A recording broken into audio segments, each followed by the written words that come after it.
গতকালকে যে এই যে লঞ্চে মর্মান্তিক ঘটনা ঘটলো সদরঘাটে, এটার জন্য কে দেয়? এটার জন্য কে দেয় জানেন?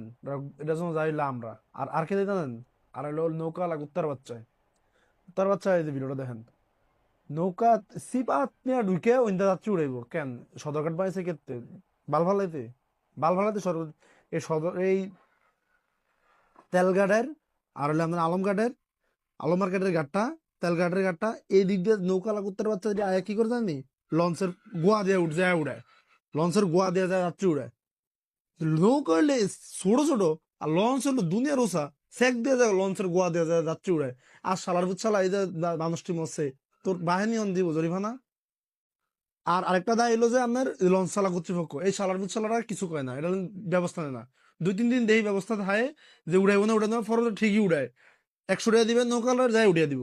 এটা যদি লঞ্চ চালা কর্তৃপক্ষ যদি এটা সরাসরি না থাকতো, যদি তারা যদি ব্যবস্থা নিত যে উড়া যাইব না, তাহলে নৌকালা উঠতে সাহস পাইতো। উঠলেই যদি দিত ফিডা, সাহস পাইতো, উড়াই দূর উড়ে দিত। আজকে এটাও আজকে 2 জন মারছে, কালকে আবার 5 জন মারবো, গ্যারান্টি আছে? এই 5-6 দিন, সর্বোচ্চ 10-12 দিন। আবার দেখবেন কোরবানি ঈদে ধুমা এমনই চলতেছে, আবার মানুষ মরবো। এই লঞ্চ সদরঘাটের লঞ্চের লঞ্চ চাপা খায় বহুত মানুষ মারা গেছে ভাই, আর বহুতের মানুষের ফাও হাত ফাও গেছে গা। গার্ড আছে, লঞ্চের যে টার্মিনাল হয় গার্ড আছে আলাদা, আলো মার্কেটের গার্ড আছে আলাদা, হচ্ছে তেলঘাটের গার্ড আছে। হেন যাত্রী নামা তুই 5 মিনিট ভাই 8টা দাম নাম নেই। আপনারও তো মিয়া ঘুরা কিনুই কম না, আপনিও তাকে দিতে চান। 5টা মিনিট 8টা দাম না, 8টা যায় গাড়ি দেওয়া যায় লঞ্চে উঠেন। আপনি মিয়া ওই লঞ্চের গোয়া ফুটকি ধরে উঠবেন। এখন ভাই দোস্ত আমগো আছে।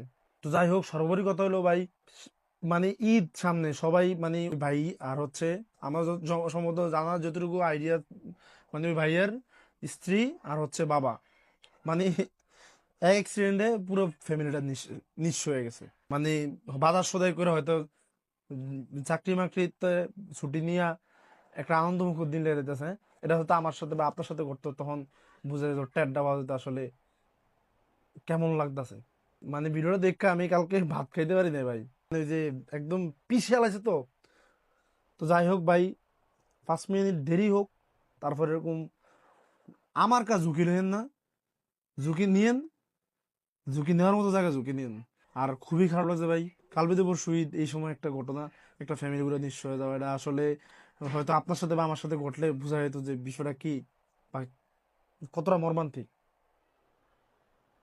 মানে বুঝেন, বাড়ি যেতেছে বাসার লিগা বাজার বুজার কইরা, বেতন লইয়া, তারপর বোনাস টোনাস লইয়া একটা আমেজ নিয়া ঈদের লিগে বাসা যেতেছে। এর আগে স্পট ডেট